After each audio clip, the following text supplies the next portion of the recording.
ازيكم يا احلى بنات في الدنيا؟ عاملين ايه؟ وحشتوني جدا جدا. بقالي 3 شهور ما نزلتلكوش ولا فيديو. اولا حابه ان انا اشكركم جدا على سؤالكم عليا، ان في بنات كتيره جدا بتبعت لي تعليقات ورسائل: هنادي انت فين؟ مختفيه ليه؟ وحشتنا فيديوهاتك الجميله. فبجد بشكركم جدا لاهتمامكم. وتاني حاجه بشكركم مره تانية برضو على تعليقاتكم لما نزلت لكم البوست الصبح، وانتوا قعدتوا يعني تدعوا لي دعوات جميله جدا وتدوني طاقه ايجابيه فبجد ده حمسني جدا ان انا اجي اصور الفيديو، مع اني محضره بقالي كتير قوي ونفسي اتكلم معاكم عن الفتره اللي فاتت. ف يلا بينا نبدا الفيديو بتاعنا على طول، عشان احنا الفيديو النهارده هنتكلم عن تجربتي مع الحمل للمره الثالثه. وهل زي ما احنا بنسمع بقى ان الحمل المره الثالثه بيكون سهل وبسيط عشان انت جربتي المره الاولى والمره الثانيه، ولا الموضوع بيكون مختلف فعليا لما بنجرب بنفسنا؟ يلا بينا نبدا الفيديو بتاعنا على طول. بس قبل ما ابدا معاكم عايزه اقول لكم ان انا بحبكم قوي، وبجد بجد الفتره اللي فاتت دي انا كنت مفتقداكم.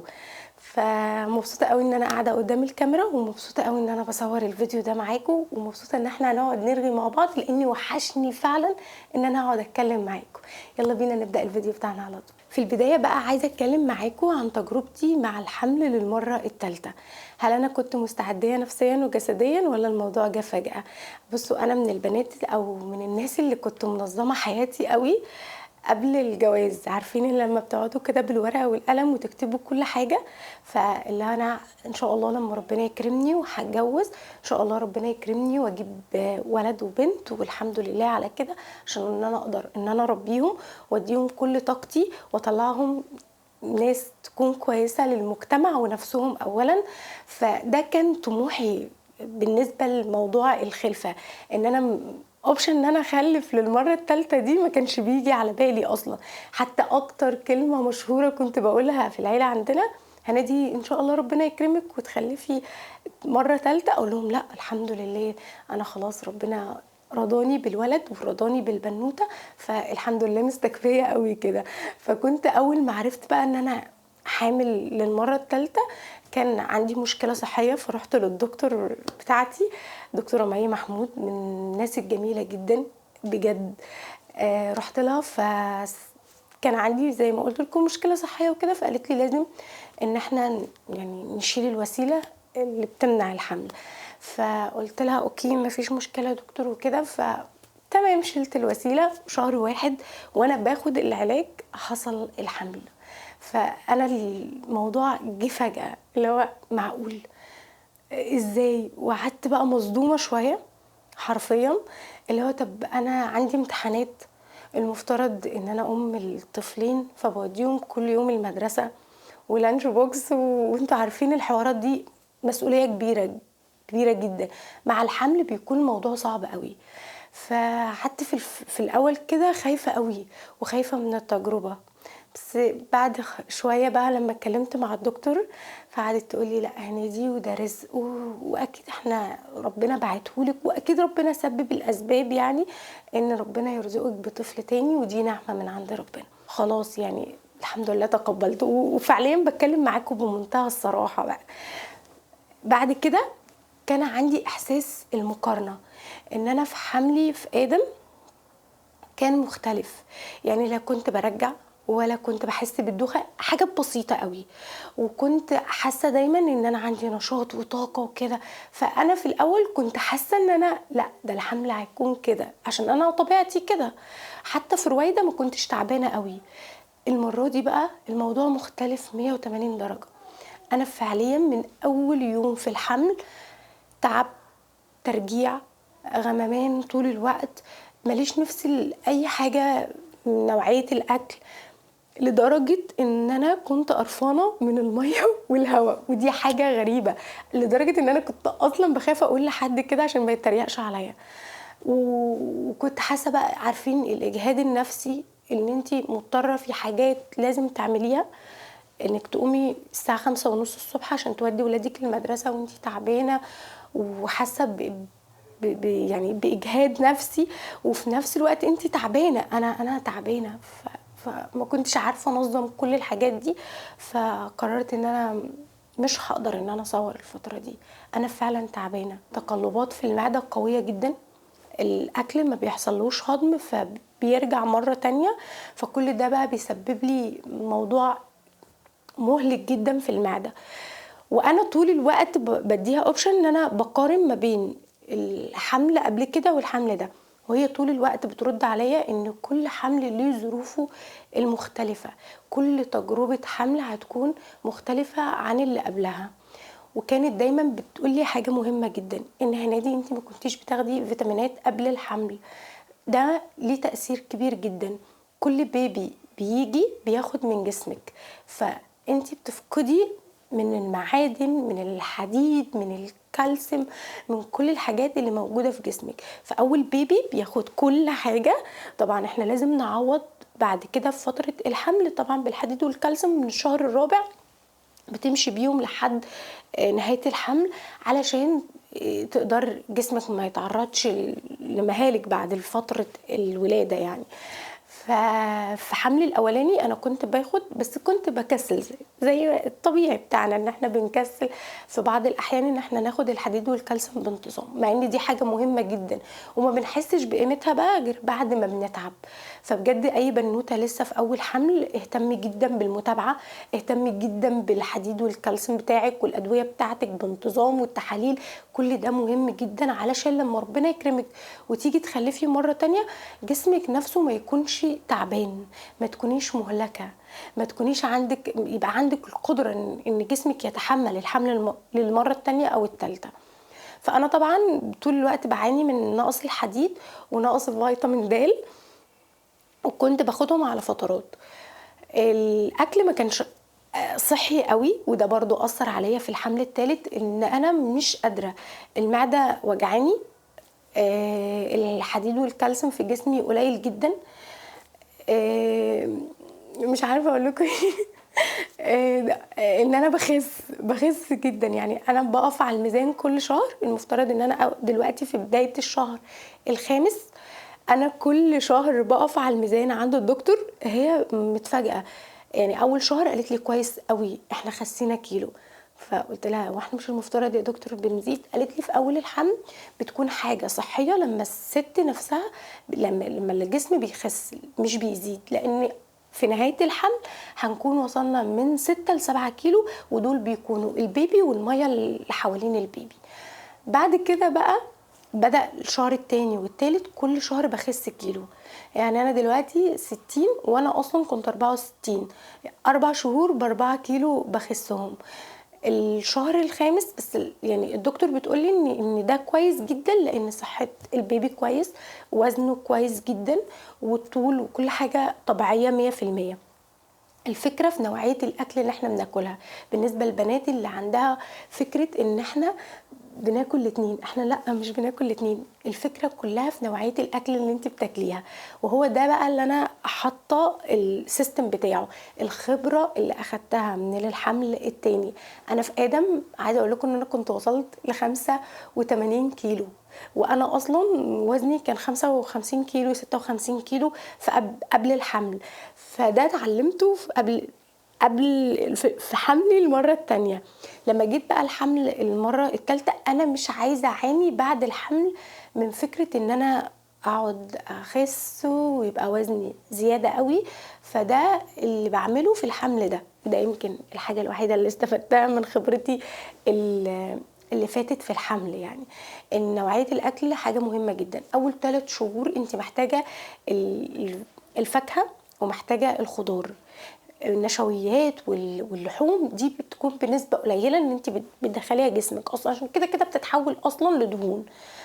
تالت، من اول الشهر الرابع للشهر السادس انا مهتمية جدا بالالبان والجبن والحاجات، لان جسمي انا محتاج الكالسيوم، والبيبي كمان بياخد الفترة دي الحديد والكالسيوم من الجسم نفسه. حاجة مخطوطة بقى اللي انا كنت دايما مقتنعة بيها بنات، ان كده البيبي هياخد الحديد والكالسيوم، يعني كده كده البيبي بياخد من جسمك اللي هو عايزه. انت ليه بتاخدي بقى الحديد والكالسيوم؟ انت بتاخديهم عشان تعوضي نقص الحديد والكالسيوم اللي جسمك بيتعرض اليه، عشان بعد كده لما ربنا يكرمنا يعني وان شاء الله ربنا يكرمني ويكرم كل البنات اللي هم الفتره دي حامل، لما بعد كده تبقي ان شاء الله تولدي ما تتعرضيش ان جسمك يبقى عظمك يوجعك، يجيلك امراض، تتعرضي لنقص حديد. فطول الوقت لازم نهتم في فتره الحمل بالفيتامينات بتاعتنا. ايه تاني؟ من الحاجات بقى اللي انا كنت عايزه اكلمكم عنها، المقارنه ما بين ان انا الحمل الاول والحمل التاني والحمل التالت. لا يا بنات، كل مره الموضوع بيكون اصعب، وهو ده اللي انا عرفته بقى. طول الوقت كانوا يقولوا، او الناس يعني اهالينا يعني والناس الكبيره دي كانت تقول لنا ان اول حمل بيكون صعب قوي، تاني حمل بيكون سهل، تالت حمل بيكون اسهل. لا، العكس مختلف على ارض الواقع. وشاركوني برضه تحت في التعليقات، انا بشارككم تجربتي ان فعلا الحمل الاول بالنسبه لي انا كان اسهل، لان جسمك لسه فيه كل حاجه. الحمل التاني كان اصعب شويه، الحمل التالت اصعب بكتير بمراحل عن الحمل الاول والتاني. بجد انا يعني شفت حاجه في الثلاث شهور معاناه كبيره جدا، خصوصا ان انت عندك التزامات لازم تعمليها وانت تعبانه، فده بيبقى اجهاد نفسي وجسدي عليكي في فتره الحمل. الحاجه الثالثه بقى اللي اتعلمتها حرفيا من تجربتي في الحمل، الاول 3 شهور ما كنتش متقبلاهم، ان انا ازاي هنام وفي حاجات كتيره ورايا ان انا اعملها. بس شفت حاجه كده او اتكلمت مع الدكتور بتاعتي اللي هو هنادي، اسمعي صوت جسمك بيقول ايه واعمليه. انت محتاجه دلوقتي تنامي، نامي نامي بجد، اصلك هتجيبي طاقه منين؟ انت محتاجه، مش محتاجه يعني لو مالكيش نفس انك تاكلي ما تاكليش، ما تجيش على نفسك عشان تاكلي، لان انت لو كلتي هترجعي الاكل ده تاني، هتتعبي معدتك اكتر. كل الحاجات اللي مش ممكن تتعب لك معدتك زي الفاكهه والخضار، الزبادي، الحاجات الخفيفه اللي بتتهضم بسرعه جدا، لان الجسم كله بكل الاجهزه وكل الحاجات اللي جواه بتكون اصلا في حاله استعداد للبيبي اللي هو لسه بيتكون جوه. فالمعده ما بتكونش بتهضم الاكل كويس، مش مستعده ان هي تهضم لك الاكل.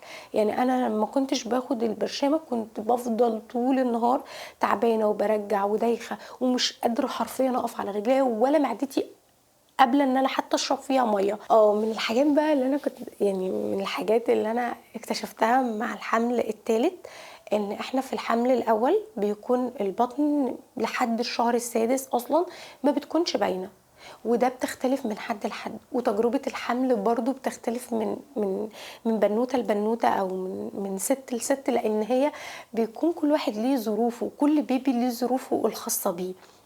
بس فكرة ان اول حمل ما بيكونش البطن باينة قوي، ده حقيقة، لان البطن لسه بيكون العضلات تمتد يعني بالراحة. لما بتيجي في الحمل المرة التانية بيكون شكل البطن أكبر، في الحمل المرة التالتة بيكون شكل البطن أكبر أو ظاهر في البداية. فده فعليا لأن أصلا البطن نفسها بتكون خلاص يعني العضلات اتمطت قبل كده، ففي مساحة ان البطن تكون كبير عن الحمل الاول وعن الحمل المرة التانية. فده حرفيا اللي حاصل معايا. يعني انا فاكرة في ادم ورويدة، في رويدة لحد الشهر الخامس ما كانش حد يعرف، كان اللي يشوفني اصلا ما يفكرش ان انا حامل. في ادم لا، كان بطني باينه شويه. في المره دي في البيبي التالت ده لا، البطن باينه من اول شهرين، يعني باينه ظاهره شويه، وطبعا بتختلف من حد لحد. الحاجه الثالثه بقى حركه الجنين. هل في البيبي الاول بنبقى حاسين بحركه البيبي زي الحمل التاني والحمل التالت؟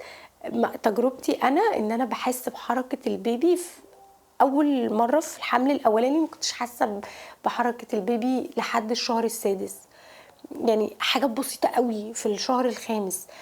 في ادم اللي هو الحمل المره التانية لأ، من أول الشهر التالت كنت باحس بحركته.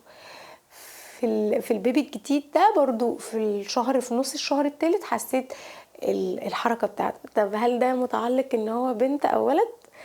والله أنا أسمع إن الموضوع بيكون الولد بيتحرك قبل البنوتة، بس لمّا سألت الدكتور قالت لي إن دي كلها يعني حاجات ما لهاش أي دعوة بالعلم ولا أي حاجة، وكل بيبي ليه وضعه، وممكن البنوتة تتحرك قبل الولد يعني.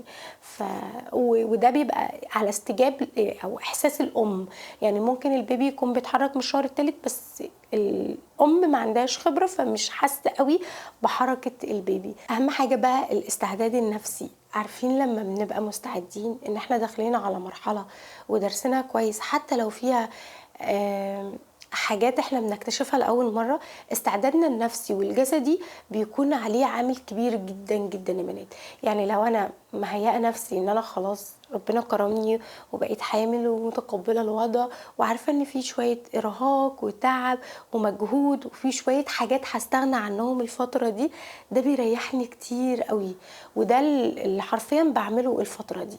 يعني الفترة دي مش باجي على نفسي بصراحة، اللي هو أنا تعبانة فأنا خلاص هانام، ما عنديش قدرة إن أنا أعمل حاجة تانية.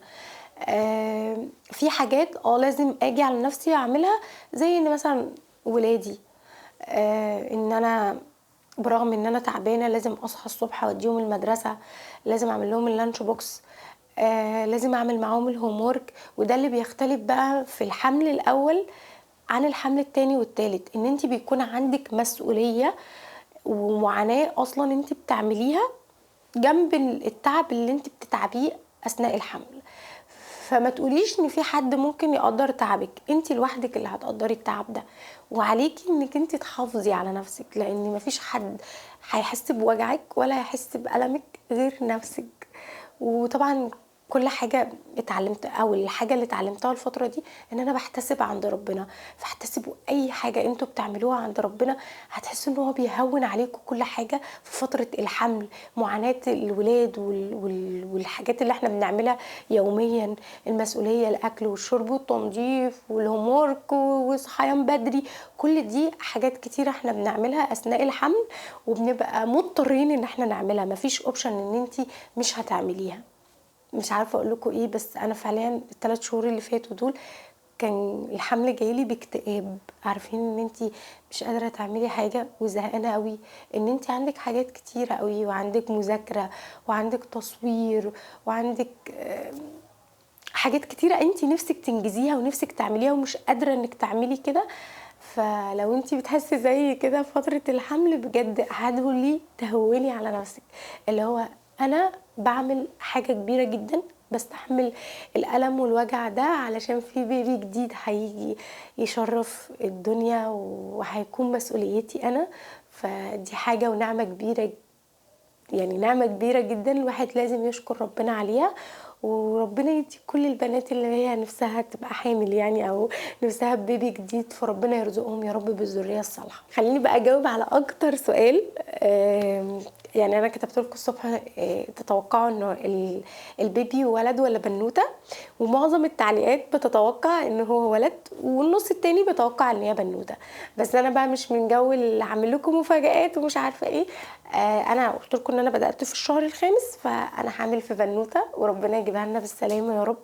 وشكرًا جدًا على تعليقاتكم، وهي هتكون أخت لرويدة وربنا يجعلها يا رب ذرية صالحة. بجد من أكتر الحاجات اللي يعني هوّنت عليَّ فترة ال3 شهور اللي فاتوا، إن أنا نِفْسي أطلّع بنات يكونوا آآ صالحين للمجتمع، يعني عارفين يكونوا أعرف أربيهم كويس، أعرف أزرع فيهم مبادئ وأخلاق كويسة، يعرفوا يربوا ولادهم بعد كده تربية كويسة، ودي أهم حاجة يعني أهم حاجة، وحاسة إن دي الرسالة بتاعتي اللي أنا لازم أركز عليها الفترة اللي جاية. أشوفكم على خير يا رب في فيديو جديد. باي.